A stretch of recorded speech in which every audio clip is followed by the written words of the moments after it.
On 25th December 2024, when the entire world is celebrating the Christmas Eve, Pakistan military forces launched airstrikes, a series of airstrikes on its neighboring Islamic nation, Afghanistan. Mind you, this is not the first attack on Afghanistan in the year 2024. For the second time, Pakistan military forces launched their airstrikes, cross-border airstrikes on Afghanistan. What was really happening between both Afghanistan and Pakistan since Taliban came into power on August 15, 2021? ఆఫ్ఘనిస్తాన్లో Taliban అధికారం చేపట్టిన తర్వాత పాకిస్తాన్కి ఆఫ్ఘనిస్తాన్కి మధ్య జరుగుతున్నటువంటి క్లాషెస్కి కారణం ఏంటి? What exactly was the extremist group that Pakistan military forces were targeting in Afghanistan and why that Islamic terrorist group named TTP Tehreek Taliban Pakistan why it is carrying out several extremist violent activities in Pakistan? అసలు ఏం జరుగుతుంది కొద్దిసేపట్లో మనం తెలుసుకునే ప్రయత్నం చేద్దాం. With this introduction, let me welcome all of you to Tara IAS. Think IAS, Think Tara, a platform that will help you realize your IAS dream. Right. ఇంతకీ ఏం జరుగుతుంది? పాకిస్తాన్ ఆర్మ్ ఫోర్సెస్ నిన్న ప్రపంచం అంతా క్రిస్మస్ జరుపుకుంటుండగా ప్రస్తుత ఆఫ్ఘనిస్తాన్లోని పక్తికా ప్రావిన్స్ మీద attack చేయడం అనేది జరిగింది. ఎందుకు అటాక్ చేశారు? ఎప్పటి నుంచో మా పాకిస్తాన్ మీద టీటీపీ అనేటటువంటి ఎక్స్ట్రీమిస్ట్ ఆర్గనైజేషన్, తెహ్రీక్ తాలిబాన్ పాకిస్తాన్ అనేటువంటి ఎక్స్ట్రీమిస్ట్ ఆర్గనైజేషన్ వైలెంట్ యాక్టివిటీస్కి పాల్పడతా ఉంది. మరి అలాంటి ఎక్స్ట్రీమిస్ట్ ఆర్గనైజేషన్ని the incumbent Taliban regime in Afghanistan, Taliban government in Afghanistan, ఈ ఎక్స్ట్రీమిస్ట్ గ్రూప్కి ఈ పక్తికా ప్రావిన్స్ని సేఫ్ హెవెన్గా ఒక సురక్షితమైనటువంటి స్థలంగా మార్చింది. Whereas these people, that is Pakistan Taliban or Tehreek Taliban Pakistan, వాళ్ళు కంటిన్యూస్గా పాకిస్తాన్ మీద అటాక్ చేస్తూ ఉన్నారు. పాకిస్తాన్ గవర్నమెంట్ని కూలదోసి పాకిస్తాన్లో ఇస్లామిక్ క్యాలిఫెట్ని ఏర్పాటు చేయాలని చెప్పి వాళ్ళు ప్రయత్నాలు చేస్తూ ఉన్నారు. మరి అలాంటి వాళ్ళని అంతమొందించడం వెనుక తప్పే ఉంది.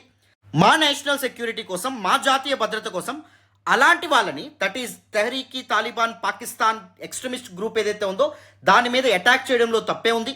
It is actually part of our anti terror mission అనే విధంగా Pakistan military forces and defence వెనకేసుకొస్తుంది. This is what the irony.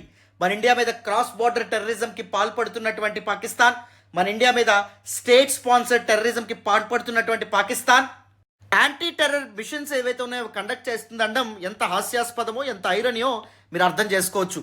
మరి ఈ కాంటెక్స్లో let us delve deep into Pakistan Taliban or TTP, Tehreek Taliban Pakistan అనేటువంటి extremist group. Afghanistan government sources, Taliban government ఏం చెప్పిందంటే ఈ అటాక్లో సుమారు 46 సివిలియన్స్ చనిపోయారు, సామాన్య ప్రజలు చనిపోయారు. ఇందులో ఉమెన్ ఉన్నారు, మహిళలు ఉన్నారు, అండ్ దాంతోపాటు చిల్డ్రన్ కూడా ఉన్నారు, పిల్లలు కూడా ఉన్నారు. పాకిస్తాన్ తాలిబాన్ మీద మేము చేస్తున్నటువంటి అటాక్స్ అనే పేరుతో ఇంకొకసారి మా టెరిటోరియల్ సావరెనిటీని, టెరిటోరియల్ ఇంటిగ్రిటీని దాటి పాకిస్తాన్ అటాక్ చేస్తే రిటాలియేషన్ తప్పదు, తిరిగి మేము అటాక్ చేయడం తప్పదు అనే విధంగా ఆఫ్ఘనిస్తాన్ హెచ్చరిక కూడా జారీ చేసింది. మరి ఈ కాంటెక్స్లో what exactly is this TTP మనం మాట్లాడే ప్రయత్నం చేద్దాం. అండ్ దాంతోపాటుగా పాకిస్తాన్ మరియు ఆఫ్ఘనిస్తాన్ మధ్య జరుగుతున్నటువంటి కాన్ఫ్లిక్ట్, కేయోటిక్ సిచ్యువేషన్స్ ఏవైతే ఉన్నాయో, దిస్ మూమెంట్స్ ఆఫ్ టర్బులెన్స్ ఏవైతే ఉన్నాయో, వాటి యొక్క రీజనల్ ఇంప్లికేషన్స్ ఏవైతే ఉంటాయో అవి India's national security, counter terrorism efforts వీటి మీద ఎలాంటి ఇంపాక్ట్ చూపిస్తాయి, రీజనల్ పవర్ డైనమిక్స్ మీద ఎలాంటి ఇంపాక్ట్ చూపిస్తాయి, ఇవన్నీ మనం మాట్లాడే ప్రయత్నం చేద్దాం. అందరికీ ఇంట్రడక్షన్, బ్యాక్గ్రౌండ్ అర్థమైంది అనుకుంటున్నాను. ఇప్పుడు without any further delay this Pakistan Taliban గురించి, దాని యొక్క రిసర్జెన్స్ గురించి అండ్ రీజనల్ ఇంప్లికేషన్స్ గురించి, వే ఫార్వర్డ్ గురించి కూడా మనం మాట్లాడదాం. జాగ్రత్తగా అటెన్షన్ పేజెస్ వినాలి. మరి వీడియోలోకి వెళ్లే ముందు let me ask you one thing. మనం ప్రతిరోజు ఆన్ డైలీ బేసిస్ అప్లోడ్ చేసుకుంటున్నటువంటి కౌంట్లెస్ వీడియోస్ వెనక చాలా ఎఫర్ట్స్ ఉంటాయమ్మా, చాలా టైం ఇన్వెస్ట్ చేయాల్సి ఉంటుందమ్మా. If you really want to acknowledge your efforts, please do hit that big fat like button. Explanation ఎలా ఉందో కామెంట్ చేయండి. మీ ఫ్రెండ్స్ అండ్ ఫెలో ఆస్పిరెంట్స్కి కూడా మన వీడియోస్ని షేర్ చేసే ప్రయత్నం చేయండి. ఛానల్ని ఇంకా సబ్స్క్రైబ్ చేసుకోలేదా? సబ్స్క్రైబ్ చేసుకోండి. తెలుగు రాష్ట్రాల నుంచి UPSC civil service examination prepare అవుతున్న స్టూడెంట్స్ అందరి కోసం తెలుగు స్టేట్స్ నుంచి మీరు ఎప్పుడు ఎక్స్పెక్ట్ చేయనటువంటి కంటెంట్ రాబోతుంది. తెలుగు స్టేట్స్ నుంచి ఇలాంటి కంటెంట్ వస్తుందా అని ఊహించినటువంటి కంటెంట్ రాబోతుంది. That is my promise. ఇప్పుడు కాకపోయినా వీడియో చూస్తున్నంతసేపు దిస్ పర్టికులర్ టాపిక్ మమ్మల్ని సింప్లిఫై చేయడంలో తారా ఐఏఎస్ కీలకమైన పాత్ర పోషిస్తుందని చెప్పి ఏ సమయంలో అనిపించినా please do hit that big fat like button. మీ ఫ్రెండ్స్తో కూడా వీడియోస్ షేర్ చేయండి. వితౌట్ ఎనీ ఫర్దర్ డిలే వీడియోలోకి వెళ్దాం, టాపిక్లోకి వెళ్దాం, వినాలి. So now let us try to answer this fundamental question. What exactly is this extremist organization Tehreek-e-Taliban Pakistan, which was famously known as Pakistan Taliban? ఇది మొట్టమొదటిగా 2007లో establish చేయబడింది as a coalition of militant groups in Pakistan's tribal areas. Pakistan's north western provinces ఏవైతే ఉన్నాయో ఇక్కడ కొంతమంది tribal groups కలిపి దీన్ని ఏర్పాటు చేయడం అనేది జరిగింది. It was actually inspired by Afghan Taliban. ఆఫ్ఘనిస్తాన్లో ఇప్పుడు గవర్నమెంట్ ఫామ్ చేసినటువంటి 2021 ఆగస్టు 15న ఆఫ్ఘనిస్తాన్ సివిల్ వార్ తర్వాత ప్రభుత్వాన్ని ఏర్పాటు చేసినటువంటి తాలిబాన్ రూల్ ఏదైతే ఉందో, తాలిబాన్ లీడర్స్ ఎవరైతే ఉంటారో వాళ్ళ నుంచి ఇన్స్పిరేషన్ పొందడం అనేది జరిగింది. But the objective of this group is completely different. Afghanistan Taliban యొక్క లక్ష్యం ఏంటంటే ఆఫ్ఘనిస్తాన్ యొక్క గవర్నెన్స్, అక్కడ రాజ్యాధికారం చేజెక్కించుకోవడం, అక్కడ గవర్నెన్స్ ఎస్టాబ్లిష్ చేయడం. వెరాజ్ దిస్ పర్టికులర్ తెహ్రీక్-ఈ-తాలిబాన్ పాకిస్తాన్ మీద ఫోకస్ పెట్టడం అనేది జరిగింది. What exactly is its objective? To overthrow the Pakistani government and establish sharia law, Islamic caliphate ని పాకిస్తాన్లో ఎస్టాబ్లిష్ చేయడమే లక్ష్యంగా ఇది ఏర్పాటు అవ్వడం అనేది జరిగింది. అండ్ సిన్స్ ఇట్స్ ఇన్సెప్షన్ చాలా attacks, especially cross border attacks కి ఇది పాల్పడడం అనేది జరిగింది. One of the famous one being 2014లో ఇది కండక్ట్ చేసినటువంటి పెషావర్ స్కూల్ మాసకర్. పెషావర్లో ఒక స్కూల్ మీద అటాక్ చేయడంతో ఓవర్ 140 పీపుల్ చనిపోవడం అనేది జరిగింది. అందులో చాలా మంది చిన్నపిల్లలే చనిపోవడం అనేది జరిగింది. దాని తర్వాత కూడా పాకిస్తానీ మిలిటరీ ఇన్స్టలేషన్స్ పైన, సామాన్య ప్రజల మీద, సివిలియన్స్ పైన, లా ఎన్ఫోర్స్మెంట్ ఏజెన్సీస్ ఎవరైతే ఉంటారో వీళ్ళందరి మీద, వాళ్ళ హబ్స్ మీద, సెంటర్స్ మీద అటాక్ చేస్తూ ఉండడం అనేది జరిగింది. యూజువల్లీ వీళ్ళ యొక్క ఆపరేషన్ ఎలా ఉంటుందంటే క్రాస్ బోర్డర్ ఆపరేషన్స్ అమ్మ. అంటే ఏం చేస్తారు, ఆఫ్ఘనిస్తాన్ నుంచి పాకిస్తాన్కి వచ్చి పాకిస్తాన్ అటాక్ చేస్తారు, మళ్ళీ తిరిగి ఆఫ్ఘనిస్తాన్కి వెళ్ళిపోయి ఆఫ్ఘనిస్తాన్ ఒక సేఫ్ హ్యావెన్గా వీళ్ళు మార్చుకోవడం అనేది జరిగింది. ఆఫ్ఘనిస్తాన్ ఒక బేస్ కింద వీళ్ళు మార్చుకోవడం అనేది జరిగింది. ఐడియేషన్, ప్లానింగ్, రిసోర్స్ మొబిలైజేషన్ ఇదంతా ఆఫ్ఘనిస్తాన్లో జరుగుతుంది. వెరస్ అటాక్స్ ఎక్కడ చేస్తారు, పాకిస్తాన్లో చేయడం అనేది జరుగుతుంది. With what objective? పాకిస్తానీ గవర్నమెంట్ని కూలదోయాలి, షరియా లా ఏదైతే ఉందో, ఇస్లామిక్ క్యాలిఫట్ ఏదైతే ఉందో అది అక్కడ ఎస్టాబ్లిష్ చేయాలి పాకిస్తాన్లో. మరి ఆఫ్ఘనిస్తాన్లో ఇప్పుడు అధికారంలో ఉన్న ఆఫ్ఘన్ తాలిబాన్కి అండ్ పాకిస్తాన్ తాలిబాన్ ఏదైతే ఉందో, దట్ ఈస్ తెహ్రీక్-ఈ-తాలిబాన్ పాకిస్తాన్ ఏదైతే ఉందో దీని మధ్య ఎలాంటి టైస్ ఉండేవి సార్, ఎలాంటి రిలేషన్షిప్ ఉండేది? హిస్టారికలీ క్లోజ్ టైస్ మెయింటైన్ చేయడం అనేది జరిగింది. Because the both share ideological and operational linkages. Ideology the same. Afghan Taliban యొక్క ఐడియాలజీ ఏంటి? ఆఫ్ఘనిస్తాన్లో షరియాని ఎస్టాబ్లిష్ చేయడం, ఇస్లామిక్ రూల్ని ఎస్టాబ్లిష్ చేయడం. వెరాజ్ దిస్ టీటీపీ తెహ్రీక్-ఈ-తాలిబాన్ పాకిస్తాన్ యొక్క లక్ష్యం ఏంటి? సేమ్, పాకిస్తాన్లో షరియా లా ఏదైతే ఉందో అది ఎస్టాబ్లిష్ చేయడం. ఈవెన్ ఆపరేషన్స్ కూడా బోత్ ఆఫ్ దెమ్ ఒకే రకంగా స్ట్రాటజైజ్ చేస్తారు. ఒకే రకమైనటువంటి attacks, ambushes, sudden attacks and attacks on military installments, law enforcement agencies వీళ్ళ మీద అటాక్స్ చేయడం అనేటువంటి జరుగుతుంది. సో ఆఫ్ఘనిస్తాన్లో తాలిబాన్ మళ్ళీ తిరిగి అధికారంలోకి వచ్చిన తర్వాత after the end of Afghanistan civil war, ఈ తెహ్రీక్-ఈ-తాలిబాన్ ఏదైతే ఉందో వీళ్ళు ఆఫ్ఘనిస్తాన్ టెరిటరీని ఒక సేఫ్ హ్యావెన్గా మార్చుకున్నారు.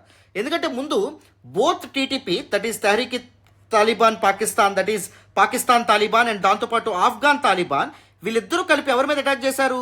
అమెరికన్ ఫోర్సెస్, యుఎస్ ఫోర్సెస్ మీద ఎక్కువగా అటాక్ చేయడం అనేది జరిగింది. ఇప్పుడు యుఎస్ ఫోర్సెస్ అనేటువంటి ఉన్నాయా? 2021 ముందు యుఎస్ ఫోర్సెస్ ఆపరేట్ అవ్వడం అనేది జరిగింది. బట్ కానీ అప్పటి ప్రెసిడెంట్ అయినటువంటి డొనాల్డ్ ట్రంప్ ఎవరైతే ఉన్నారో అతను ఆ తాలిబాన్స్తో చేసుకున్నటువంటి పీస్ డీల్ కారణంగా వాళ్ళు వెనక్కి వెళ్ళిపోవడం అనేది జరిగింది. అమెరికన్ ఫోర్సెస్ వెనక్కి వెళ్ళిపోవడం అనేది జరిగింది. సో తాలిబాన్ రూల్ ఎస్టాబ్లిష్ అవ్వడం అనేది జరిగింది. తాలిబాన్ రూల్ ఎస్టాబ్లిష్ అయిన తర్వాత దిస్ పాకిస్తాన్ తాలిబాన్ లేదా తెహ్రీక్-ఈ-తాలిబాన్ పాకిస్తాన్ ఏదైతే ఉందో ఇది ఆఫ్ఘనిస్తాన్ సేఫ్ హ్యావెన్గా మార్చుకోవడం అనేటువంటి జరిగింది. ప్రస్తుతం ఆఫ్ఘాన్ తాలిబాన్ ఆఫ్ఘనిస్తాన్లో ఒక stability and stable governance establish చేయాలనుకుంటే టీటీపీ ఎవరిని టార్గెట్ చేస్తుంది? పాకిస్తాన్ టార్గెట్ చేస్తుంది. పాకిస్తాన్ ఏం చెప్తుంది? Pakistan defence and military force ఏం చెప్తున్నారు? ఆఫ్ఘాన్ తాలిబాన్ వీళ్ళకి కావాల్సినటువంటి రిసోర్సెస్, ఫండింగ్ అన్ని ప్రొవైడ్ చేస్తూ ఉన్నాయి. ఆఫ్ఘనిస్తాన్ ఒక సేఫ్ హ్యావెన్గా మార్చి పాకిస్తాన్ మీద అటాక్ చేపిస్తూ ఉంది. అంటే స్టేట్ స్పాన్సర్డ్ టెర్రరిజంకి Afghanistan government, that is Afghan Taliban ఏదైతే ఉందో అది పాల్పడుతుంది. అది మా నేషనల్ సెక్యూరిటీకి థ్రెట్ అని చెప్తుంటే ఆఫ్ఘాన్ తాలిబాన్ ఏం చెప్తుంది? దాన్ని కంప్లీట్గా రిజెక్ట్ చేస్తుంది. మా నుంచి సపోర్ట్ ఎప్పుడూ లేదు. We're not providing safe haven for this people, we're not even providing refugee to this people. అంటే మేము వాళ్ళకి ఆశ్రయం కల్పిస్తున్నామంటే కల్పించట్లేదు అని చెప్పి Afghan Taliban, that is the ruling government in Afghanistan మాట్లాడుతుండడం అనేటువంటిది జరుగుతుంది. బట్ స్టిల్ రెండు కంట్రీస్ మధ్య ఈ క్రాస్ బోర్డర్ అటాక్స్ అనేటువంటివి జరుగుతున్నాయి. ఒకవైపు టీటీపీ ఉంటే ఇంకొక వైపు పాకిస్తానీ మిలిటరీ ఫోర్సెస్. సో 2021 ఆగస్టులో ఎప్పుడైతే ఆఫ్ఘాన్ తాలిబాన్ అధికారంలోకి రావడం అనేది జరిగిందో, నవంబర్ 2022లో the very next year this extremist organization name TTP Tehreek e Taliban Pakistan or Pakistani Taliban cease ఫైర్ని ఎండ్ చేయడం అనేటువంటిది జరిగింది. మేము కాల్పులు జరుపుతాము అని చెప్పడం అనేటువంటిది జరిగింది. This let A spike in violence. అప్పటి నుంచి కంటిన్యూస్గా క్రాస్ బార్డర్ బాంబింగ్స్, అంబుషెస్, వైలెన్స్ కారణం అవ్వడం అనేటువంటిది జరుగుతుంది. TTP has increasingly focused on attacking Pakistan border regions. Pakistan border tribal reasons ఏవైతే ఉన్నాయో వాటి మీద అటాక్ చేస్తుంది.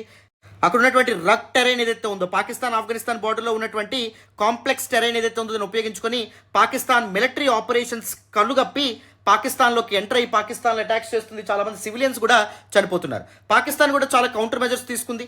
తన మిలిటరీ ఆపరేషన్స్ ఏవైతే ఉంటాయి అలాంగ్ ద బార్డర్ ఇంటెన్సిఫై చేయడం అనేది జరిగింది. అండ్ దాంతోపాటు రీసెంట్ టైమ్స్లో పాకిస్తాన్ మిలిటరీ ఫోర్సెస్ కూడా ఆఫ్ఘనిస్తాన్లో ఉన్నటువంటి టీటీపీ హైడౌట్స్ ఏవైతే ఉంటాయి వాటి మీద అటాక్స్ చేస్తున్నాయి. లాస్ట్ ఇయరే 2024 మార్చ్లో అటాక్ చేయడం అనేది జరిగింది. మళ్ళీ ఇప్పుడు డిసెంబర్లో క్రిస్మస్ రోజున పాకిస్తానీ మిలిటరీ ఫోర్సెస్ ఈ టీటీపీ యొక్క హైడౌట్స్ ఏవైతే ఉంటాయి, వాటి యొక్క హబ్స్ ఏవైతే ఉన్నాయి, సెంటర్స్ ఏవైతే ఉన్నాయి, వాటి మీద అటాక్స్ చేస్తూ ఉన్నారమ్మా.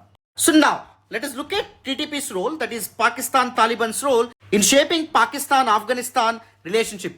పాకిస్తాన్ మరియు ఆఫ్ఘనిస్తాన్ ఈ బోత్ ద ఇస్లామిక్ నేషన్స్ ఏవైతే ఉంటాయి వాటి మధ్య సంబంధాలని టీటీపీ ఎలా షేప్ చేస్తుంది, ఎలా ట్రాన్స్ఫార్మ్ చేస్తుంది మాట్లాడాలి. పాకిస్తాన్ ఏం చెప్తుంది అంటే Afghan soil is being used as sanctuary for TTP operatives. Their hideouts అనేటటువంటి టీటీపీలో ఉన్నాయి. గవర్నమెంట్ నిజంగా అనుకుంటే, నిజంగా తాలిబాన్ గవర్నమెంట్ ఆఫ్ఘనిస్తాన్లో ప్రస్తుత గవర్నమెంట్ ఫామ్ చేసినటువంటి తాలిబాన్ గవర్నమెంట్ అనుకుంటే వీటి మీద అటాక్స్ చేయొచ్చు కదా, కౌంటర్ టెర్రరిజం ఆపరేషన్స్ ఏవైతే ఉన్నాయో కండక్ట్ చేయొచ్చు కదా అని చెప్పి తాలిబాన్ గవర్నమెంట్కి డిమాండ్ చేస్తుంది. అండ్ ఈవెన్ వాళ్ళ హిస్టారికల్ టైస్ని బేస్ చేసుకుని వీళ్ళని సేఫ్ హ్యావెన్స్గా ఉంచుతున్నారు, వాళ్ళకి రెఫ్యూజీస్గా, వాళ్ళకి శరణార్థులుగా, వాళ్ళకి రిసోర్సెస్, ఆర్మ్స్ ఎమ్యునిషన్ అనేటువంటిది ప్రొవైడ్ చేస్తున్నారని చెప్పి పాకిస్తాన్ ఆరోపిస్తుంది. ఆఫ్ఘనిస్తాన్ ఏముంటుంది, Taliban led government denies harbouring TTP militants. మేము వాళ్ళకి ప్రొవైడ్ చేయట్లేదు, రిసోర్సెస్ ఏమి ఇవ్వట్లేదు, రాంగ్ ఎలిగేషన్స్ అనేటువంటి చేయకండి, టూత్లెస్ ఎలిగేషన్స్ అనేవి చేయకండి అని చెప్తుంది. Tensions over sovereignty violations due to Pakistan's cross border attacks. మా టెరిటోరియల్ సావరెనిటీ అండ్ ఇంటిగ్రిటీ ఏదైతే ఉందో దాన్ని పాకిస్తాన్ అండర్మైన్ చేస్తుంది, మా టెరిటరీ మీదకి series of air strikes, cross border air స్ట్రైక్స్కి పాల్పడుతుంది అని చెప్పి ఆఫ్ఘనిస్తాన్ అంటుంది. సో దీని కారణంగా రెండు కంట్రీస్ మధ్య మిస్ట్రస్ట్ అనేటటువంటిది పెరిగిపోయింది. అండ్ దాంతోపాటు డైలాగ్ మెకానిజమ్స్ ఏవైతే ఉంటాయో, చర్చల ద్వారా ఈ ఇష్యూని సాల్వ్ చేసుకోవాలని అని చెప్పి ఏవైతే వేరియస్ మెకానిజమ్స్ ప్లేస్ చేశారో, హై లెవెల్ మెకానిజమ్స్ ప్లేస్ చేశారో అవన్నీ ఫెయిల్ అవ్వడం అనేటువంటిది జరిగింది. హిస్టారికల్గా ఆల్రెడీ కేయోటిక్ సిచ్యువేషన్ ఉంది ఈ రెండు కంట్రీస్ మధ్య రిలేషన్షిప్ విషయంలో. అండ్ ఈ రేజింగ్ టెన్షన్స్ అండ్ వైలెన్స్ ఏవైతే ఉన్నాయో మళ్ళీ ఫర్దర్గా డీస్టెబిలైజ్ చేసే అవకాశం ఉంటుంది, మిస్ట్రస్ట్ని పెంచేటటువంటి అవకాశం ఉంటుంది. అండ్ దాంతోపాటు in this conflict field world, this reason of south Asia, దాని మీద కూడా ఇంప్లికేషన్స్ అనేటటువంటి ఉండబోతున్నాయి అని చెప్పి వేరే స్కాలర్స్ అండ్ డిప్లొమాట్స్ ఎవరైతే ఉన్నారో వాళ్ళు అభిప్రాయపడుతున్నారమ్మా. ఇప్పుడు మనం ఏం చేద్దాం, this attack and it's implications on regional security and regional power dynamics of south Asia మనం మాట్లాడే ప్రయత్నం చేద్దాం, వినండి. అండ్ రీజనల్ ఇంప్లికేషన్స్ ఏమై ఉండొచ్చు, ఫస్ట్ క్రాస్ బోర్డర్ టెర్రరిజం ఏదైతే ఉందో సిగ్నిఫికెంట్గా పెరిగే అవకాశం ఉంటుంది. సెక్యూరిటీ ఆఫ్ ద రీజన్ ఏదైతే ఉందో ఎస్పెషల్లీ ఆఫ్ఘనిస్తాన్ పాకిస్తాన్ బార్డర్లో అండర్మైన్ అయ్యే అవకాశం ఉంది.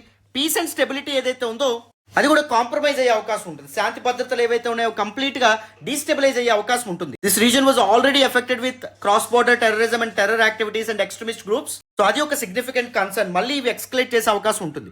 Humanitarian concerns as well. For example ఈ బోత్ దీస్ ఎయిర్ స్ట్రైక్స్ ఏవైతే ఉంటాయో, టీటీపీ పాకిస్తాన్ మీద అటాక్ చేసిన, పాకిస్తాన్ మిలిటరీ ఫోర్సెస్ ఆఫ్ఘనిస్తాన్లో ఉన్నటువంటి టీటీపీ యొక్క హైడౌట్స్ మీద అటాక్ చేసిన, సివిలియన్స్ ఎవరైతే ఉన్నారో, సామాన్య ప్రజలు ఎవరైతే ఉన్నారో వాళ్ళు చనిపోతున్నారు. హ్యూమన్ రైట్స్ కన్సర్న్స్ అనేటువంటి కూడా ఏర్పడుతున్నాయి. అండ్ ఇది ఫోర్స్ డిస్ప్లేస్మెంట్ కూడా కారణం అవ్వడం అనేటువంటి జరుగుతుంది. అండ్ దాంతోపాటు సరౌండింగ్ రీజియన్స్ ఏవైతే ఉన్నాయి బార్డరింగ్ కంట్రీస్లో రెఫ్యూజీ క్రైసిస్ కూడా ఇంక్రీజ్ అయ్యే అవకాశం ఉంటుంది, ఇంటెన్సిఫై అయ్యే అవకాశం అనేది ఉంటుంది. And already drug trafficking and human ట్రాఫికింగ్తో ఫేస్ చేస్తున్నటువంటి ఈ ఫ్రెజైల్ రీజన్ ఏదైతే ఉందో దీని మీద ఇంకా సివియర్ ఇంపాక్ట్ పడే అవకాశం ఉంటుంది. దిస్ పర్టికులర్ రీజన్ని గోల్డెన్ క్రెసెంట్గా పిలుస్తాం. These are trafficking, human trafficking and drug trafficking ఇక్కడ జరుగుతాయి అనమాట. Golden crescent and golden triangle. Golden క్రెసెంట్లో మనకి ఇరాన్ అండ్ దాంతోపాటు ఆఫ్ఘనిస్తాన్, పాకిస్తాన్, ఈ 3 రీజియన్స్ అనేటువంటి ఇక్కడ నుంచి ముఖ్యంగా Afghanistan the largest exporter of opium అమ్మ, నల్ల మంది ఎక్కువగా తయారవుతుంది. సో అక్కడ నుంచి మన ఇండియా యొక్క దౌర్భాగ్యం ఏంటంటే ఈ మధ్యలోనే ఇండియా ఉంది. బోత్ సైడ్స్ నుంచి ఇండియా ప్రాబ్లమ్స్ అనేటటువంటి ఫేస్ చేస్తుంది. సో వీటిని దిస్ పర్టికులర్ అటాక్స్ ఏవైతే ఉన్నాయో, అటాక్స్ జరుగుతున్నప్పుడు యూజువల్లీ ఏం చేస్తారు, దీస్ లా ఎన్ఫోర్స్మెంట్ ఏజెంట్స్ కానీ లేకపోతే ఆర్మ్ ఫోర్సెస్ వాళ్ళు ఈ పర్టికులర్ వైలెన్స్ని హ్యాండిల్ చేయడంలో, హ్యుమానిటేరియన్ అసిస్టెన్స్ ప్రొవైడ్ చేయడంలో, ఫర్దర్ అటాక్స్లో ఫోకస్డ్గా ఉంటారు. సో వీళ్ళ కన్నుగప్పి these human trafficking and drug trafficking చేస్తున్నటువంటి వాళ్ళు వేరే ప్రాంతాలకు వీటిని తరలించవచ్చు. So this is the major problem. India ఇంకా వల్నరబుల్ అని చెప్పొచ్చు. Second golden triangle, Myanmar, Thailand and Laos region. ఇక్కడ కూడా హ్యూమన్ ట్రాఫికింగ్ అండ్ డ్రగ్ ట్రాఫికింగ్కి ఇది కూడా ఒక మేజర్ హబ్ ఇన్ ద వరల్డ్గా మనం చెప్పొచ్చమ్మా, రైట్. అది థర్డ్ వన్ వచ్చేసి కౌంటర్ టెర్రరిజం డైలమా. పాకిస్తాన్ ఆఫ్ఘనిస్తాన్తో ఎటువంటి ఇబ్బందులు పెట్టుకోకుండా, ఆఫ్ఘనిస్తాన్తో సంబంధాలు ఏవైతే ఉంటాయో వాటిని అండర్మైన్ చేయకుండా ఈ టీటీపీ థ్రెట్ని ట్యాకిల్ చేయడం అనేటువంటిది ఒక కన్ఫ్యూజింగ్ థింగ్. ఇది చాలా కష్టమైనటువంటిదిగా చెప్పొచ్చు. సో అందుకే దిస్ రీజనల్ కాన్ఫ్లిక్ట్ ఏదైతే ఉందో అది ఇంకొంతకాలం కంటిన్యూ అయ్యే అవకాశం ఉంటుంది. ఈ సమయంలో ఇంటర్నేషనల్ ప్లేయర్స్ జోక్యం చేసుకోవడం చాలా చాలా ఇంపార్టెంట్ అనే విధంగా కూడా మనం అర్థం చేసుకోవచ్చు. Now let us look at the way forward. So now let us look at the way forward. First important thing, SAARC's role ఏదైతే ఉందో అది రివైటలైజ్ అవ్వాలి. Regional counter terrorism task force ఏదైతే ఉందో దాన్ని ఎస్టాబ్లిష్ చేయాలి. ఇంటెలిజెన్స్ షేరింగ్ మెకానిజమ్స్ ఏవైతే ఉంటాయో వాటిని కూడా ఎస్టాబ్లిష్ చేయాలి. అప్పుడే రీజనల్ స్టెబిలిటీ ఏదైతే ఉందో ఎన్షూర్ చేయడం కుదురుతుంది. సార్క్ ఫుల్ ఫామ్ ఏంటి? South Asian association for regional cooperation. మొత్తం 8 కంట్రీస్ మెంబర్ కంట్రీస్ అనేవి ఉంటాయి. ఈ 8 మెంబర్ స్టేట్స్ ఏంటో నాకు కామెంట్ బాక్స్ తెలియజేయండి. ఎంతవరకు కరెక్ట్గా చెప్తారో చూద్దాం. ఆఫ్ కోర్స్ సార్క్ యొక్క రోల్ ఇప్పుడు డైల్యూట్ అవ్వడం అనేది జరిగింది because of the continuous conflict between India and Pakistan. దానివల్ల ఎప్పుడు ఇండియా ఇండియా వాకౌట్ చేయడం కానీ, కాశ్మీర్ ఇష్యూ వల్ల పాకిస్తాన్ వాకౌట్ చేయడం కానీ, వీటి కారణంగా సార్క్ ఏదైతే ఉందో డైల్యూట్ అవ్వడం అనేది జరిగింది. సార్క్ రోల్ అనేటువంటిది రీజనల్ స్టెబిలిటీని మెయింటైన్ చేయడంలో కాంప్రమైజ్ అవ్వడం అనేటువంటి జరుగుతూ వస్తుంది. అవునా? ఈవెన్ సార్క్ హై లెవెల్ మీటింగ్స్లో this particular Indus water treaty issue ఏదైతే ఉందో అది కూడా ఒక సివియర్ బోన్ ఆఫ్ కంటెన్షన్గా ఉంది. సార్క్ కంప్లీట్గా కాంప్రమైజ్ అవుతుంది, అండర్మైన్ అవ్వడం అనేది జరిగిందని చెప్పి మనం చెప్పుకోవచ్చు. డైల్యూట్ అయిందని చెప్పి మనం చెప్పుకోవచ్చు. అండ్ సెకండ్ వన్ వచ్చేసి leverage RATS SCO, that is regional anti terrorist structure of Shanghai cooperation organization. Under this particular platform collective actions, coordinated actions తీసుకోవాలి against TTP, one of the largest extremist groups of this particular region. Joint exercises and intelligence sharing అనేటువంటి various countries in the region, వాటి మధ్య చాలా అవసరంగా మనం చెప్పుకోవచ్చు. Border సెక్యూరిటీని strengthen చేయాలి. అడ్వాన్స్డ్ సర్వేలెన్స్ అనేటువంటిది ఇన్స్టాల్ చేయాలి. బార్డర్ ఇన్ఫ్రాస్ట్రక్చర్ ఏదైతే ఉందో దాన్ని స్ట్రెంథన్ చేయాలి. జాయింట్ పాట్రోల్స్ ఏవైతే ఉంటాయో అవి కన్ఫామ్గా తప్పకుండా కండక్ట్ చేయాలి for proper border management. Socio economic development కూడా సాధ్యపడాలి. ముఖ్యంగా దిస్ వల్నరబుల్ రీజన్స్ ఏవైతే ఉన్నాయో అక్కడ education, health care and deradicalization programs ఏవైతే ఉంటాయో వాటి మీద ఇన్వెస్ట్ చేయడం చాలా చాలా అవసరం. ఎందుకంటే ఎప్పుడైతే డెవలప్మెంట్ సాధ్యపడుతుందో వైలెన్స్ అండ్ దిస్ ఎక్స్ట్రీమిజం ఏదైతే ఉందో అది చాలా వరకు తగ్గుతుంది. పీపుల్ సపోర్ట్ ఫర్ ఎక్స్ట్రీమిజం చాలా వరకు తగ్గుతుంది. అండ్ దాంతోపాటు పొలిటికల్ స్టెబిలిటీని ఎంకరేజ్ చేయాలి. Both Pakistan and Afghanistan historically politically very instable. పాకిస్తాన్లో మీరు గమనిస్తే ఎప్పటికప్పుడు గవర్నమెంట్స్ అనేటువంటి కూలిపోవడం అనేది జరుగుతుంది.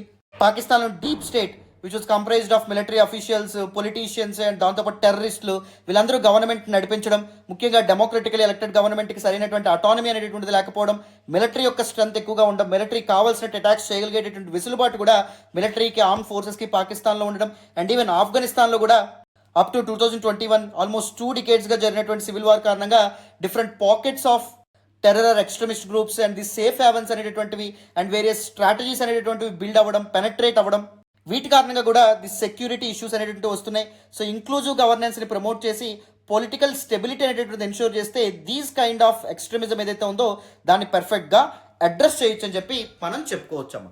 రైట్? క్లారిటీ వచ్చిందని అనుకుంటాను అందరికీ. This particular Pakistan militaries attack on TTP, what exactly is the meaning of TTP? That is Tehrik-i Taliban Pakistan అని చెప్పి చెప్పుకున్నాం, లేదా పాకిస్తాన్ తాలిబాన్ అనే విధంగా కూడా మనం మాట్లాడుకున్నాం. అండ్ రీజనల్ పవర్ డైనమిక్స్ దీని యొక్క రోల్ ఏదైతే ఉందో దాని గురించి కూడా మనం డిస్కస్ చేసుకున్నాం.